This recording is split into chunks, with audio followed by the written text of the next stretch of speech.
Welcome to prime nine insider. నేను రాజు. విజయసాయిరెడ్డి పవన్ కళ్యాణ్ మీద అవ్యాజమైనటువంటి ప్రేమను చూపించేస్తున్నాడు.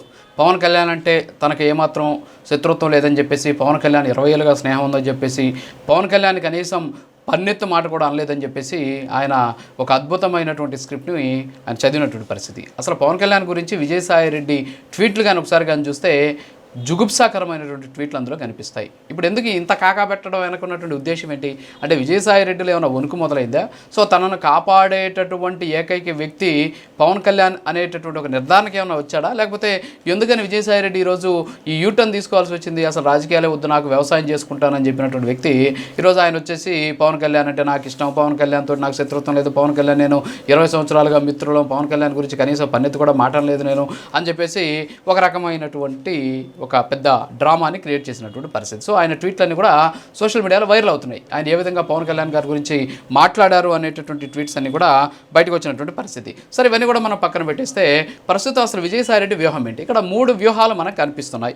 ఒకటి వచ్చేసి ఇక్కడ సత్యప్రసాద్ అలాగే వాసుదేవరెడ్డి ఎవరైతే లిక్కర్ స్కామ్లో కీలకమైనటువంటి అధికారులు ఉన్నారో వాళ్ళు అప్రూవర్లుగా మారారు. సో వీళ్ళు అప్రూవర్లుగా మారితే లిక్కర్కి సంబంధించినటువంటి లింకులన్నీ కూడా బయటకు వస్తాయి. సో లిక్కర్ స్కామ్ ఎప్పుడైతే బయటపడిందో, బయటపడిన వెంటనే మొదటగా బయటకు వచ్చినటువంటి వ్యక్తి విజయసాయిరెడ్డి ఏం చెప్పాడు అంటే, తనకి మొత్తం తెలిసినట్టు, తన ప్రమేయమే లేనట్టు, అసలు ఇదంతా కూడా ఒక ఆర్గనైజ్డ్ కుట్రలాగా జరిగింది, నాకు ఏ పాపం తెలియదు, కానీ నేను దగ్గరుండి మాత్రం చూశాను, నేను అప్పులు తీయించాను, వాళ్ళు ఏదో వ్యాపారం చేసుకుంటానంటే నాకు ఏ పాపం తెలియదు అని చెప్పేసి ఆయన చెప్పుకుంటూ వచ్చారు. అందరూ కూడా అది నిజమే అని చెప్పేసిన మేర కూటమి కూడా బహుశా ఆయన చెప్పింది నిజమే అనుకున్నారు. సిట్ అధికారులు కూడా ఆ దిశగానే విచారణ చేశారు. అయితే ఇప్పుడు వాసుదేవరెడ్డి, సత్యప్రసాద్ ఇద్దరు కూడా అప్రూవర్లుగా మారడంతో విజయసాయిరెడ్డి అసలు లింకులు బయటపడేటువంటి అవకాశాలు ఉన్నాయి. ఏంటంటే వాళ్ళు వాస్తవాలు చెప్తారు, అసలు ఏం జరిగింది, విజయసాయిరెడ్డి పాత్ర ఏంటి దీంట్లో. సరే, ఇప్పటి వరకు ఆయన సేఫ్ గేమ్ ఆడాడు, బాగానే ఉంది. సరే, ఇప్పుడు వీళ్ళు ఏం చేస్తారు, అసలు ఏం జరిగింది అనేది అప్రూవర్గా మారినటువంటి వాళ్ళకి వాస్తవాలు చెప్పేస్తారు. ఆ వాస్తవాల్లో ఖచ్చితంగా విజయసాయిరెడ్డి ప్రమేయం కానీ ఉంటే అది బయటకు వస్తుంది. సో ఇప్పుడు ఆ ప్రమేయం ఎక్కడ బయటకు వస్తుంది అనేటటువంటి టెన్షన్ ఒక పక్క. ఇంకో పక్క తనను ఇరికించడానికి ఏమైనా అప్రూవర్లుగా మార్చేటటువంటి కుట్ర జరిగిందేమో జగన్మోహన్ రెడ్డి దగ్గర నుంచి అనేటటువంటి ఒక భయము.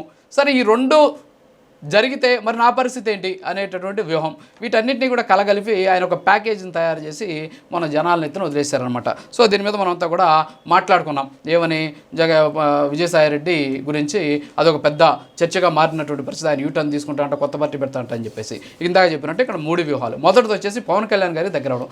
ఒకవేళ లిక్కర్ స్కామ్కి సంబంధించి ఏదైనా జరిగింది, ఒకవేళ వాళ్ళు అప్రూవర్లుగా మారినటువంటి సత్యప్రసాద్ కానీ అలాగే ఆయన వాసుదేవరెడ్డి కానీ ఏదైనా మాట్లాడి వాళ్ళు ఏమైనా సాక్ష్యాలు ఇచ్చారు, లేకపోతే ఏదైనా చెప్పారనుకోండి, సో కాపాడుకోవాలి, తను కాపాడుకోవాలంటే ఎవరున్నారు?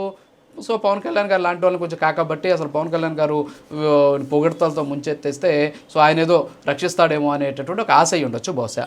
నెంబర్ టూ ఏంటి అంటే, అవసరమైతే కొత్త పార్టీ పెడతా. సో కొత్త పార్టీ పెడితే వైఎస్ఆర్ కాంగ్రెస్ పార్టీకి సంబంధించినటువంటి నాయకులు సగం మంది నాతో టచ్లో ఉన్నారు కాబట్టి వాళ్ళు నా వైపుకి వస్తారు. కాబట్టి ఒకవేళ జగన్మోహన్ రెడ్డి గారు మీరేదైనా ఈ సత్యప్రసాద్ అలాగే వీళ్ళతోటి కలిపి ఏదైనా ఒక కుట్ర చేస్తూ ఉంటే గుర్తుపెట్టుకోండి, ఒకవేళ నా పేరు కానీ బయటకు వస్తే నేను ఇంకో కొత్త పార్టీ పెట్టేసి దానివల్ల మీకు డ్యామేజ్ అయ్యేటటువంటి ప్రయత్నం జరగవచ్చు అనేటటువంటి వ్యూహం కూడా ఉండొచ్చు. నెంబర్ 3 ఇవన్నీ కూడా పక్కన పెట్టేసి ఆయన ఏమన్నాడు, ఇంకొక విషయం, ఇప్పుడు మొదటేమో కొత్త పార్టీ పెడతా అన్నాడు, తర్వాత వచ్చేసి జనసేనకు సంబంధించి పవన్ కళ్యాణ్ గారి గురించి మాట్లాడు, మూడోది జగన్ గారి గురించి అసలు ఏం మాట్లాడలేదు, జగన్ చుట్టూ క్వార్టర్ ఉంది, సో ఆయన ఏమో మంచోడు అన్నట్టు ఆయన ఎలివేషన్ ఇచ్చినటువంటి పరిస్థితి. సో లిక్కర్ స్కామ్కి సంబంధించినటువంటి లింకులు బయటపడతాయనే ఇప్పుడు పవన్ కళ్యాణ్ గారి మీద అవ్యాజమైనటువంటి ప్రేమ పుట్టుకొస్తుంది. అలాగే కొత్త పార్టీ పెడతాననేటటువంటి ఒక రకమైనటువంటి బెదిరింపు ధోరణి కనిపిస్తుంది. ఇంకోటి జగన్మోహన్ రెడ్డి గారిని ప్రసన్నం చేసుకునేటటువంటి ప్రయత్నం కూడా కనిపిస్తుంది. అసలు నాకు రాజకీయాలే వద్దు అన్నటువంటి వ్యక్తి వెళ్ళి వ్యవసాయం చేసుకోకుండా ఇప్పుడు మళ్ళీ నేను పార్టీలోకి వస్తాను, పార్టీ పెడతాను, లేకపోతే రాజకీయాల వైపు అవసరమైతే రావాల్సి వస్తుంది. మీ అవసరం ఎవరికి లేదు కదా, మీకు రాజకీయాల అవసరం ఉండొచ్చాము, వస్తే మీ అవసరం ఎవరికి ఉంది అనేది ఇప్పటివరకు ఎవరు చెప్పనటువంటి పరిస్థితి. సో విఘ్నులైనటువంటి ప్రజ్ఞులందరికీ నా కృతజ్ఞతలు అన్నట్టు మీరు నిన్న వచ్చినటువంటి మాటలు, మీరు చేసినటువంటి వ్యాఖ్యలు అనేవి అందరిలో కూడా వ్యక్తమవుతున్నటువంటి సిచ్యువేషన్. కేవలం ఈ 3 అంశాలు మాత్రమే ప్రధానంగా ఇక్కడ మనకు వినిపిస్తున్నాయి. ఇందులో మొదటిది వచ్చేసి పవన్ కళ్యాణ్ గారిని ప్రసన్నం చేసుకోవడం ద్వారా ఈ అప్రూవర్లుగా మారినటువంటి అధికారులు తన గురించి, తన లిక్కర్ లింకుల గురించి ఏమైనా చెబితే, ఒకవేళ ఉన్నవి లేనట్టుగా చెబితే మళ్ళీ తనకాడ ఇబ్బంది వస్తుందో, సో కాపాడడానికి ఒకరు ఉండాలి. కాబట్టి పవన్ కళ్యాణ్ గారి గురించి ఇప్పుడే కాకపడితే కనీసం ఆయన వైపు నుంచి ఎంతో కొంత సపోర్ట్ దొరకద్దు అనేసి ఉద్దేశం ఒకటైనా ఉండాలి.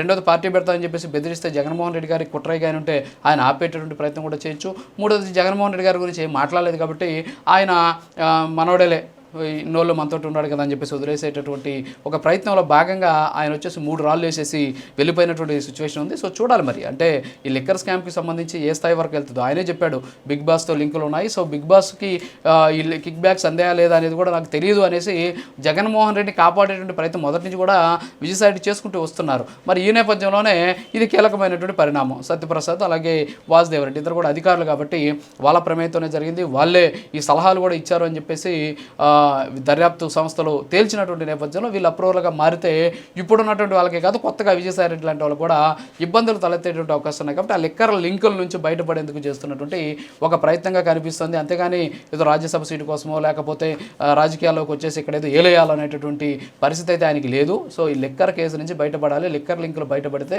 తనకున్నటువంటి తాను మూటగట్టుకున్నటువంటి మొత్తం కూడా బయటపడిపోతుంది అనేటటువంటి ఒక ఆందోళన ఆవేదనతోనే ఆయన మాట్లాడినట్టు తెలుస్తుంది. సేఫ్ గేమ్ ఆడుతూ తనను తాను రక్షించుకునేటువంటి ప్రయత్నంలో భాగంగానే విజయసాయి రెడ్డి ఈ వ్యాఖ్యలు చేసినట్టు కూడా తెలుస్తున్న పరిస్థితి. ఇది వాళ్ళ ఇన్సైడర్. మరో నిమిషం వద్దాం. నమస్కారం.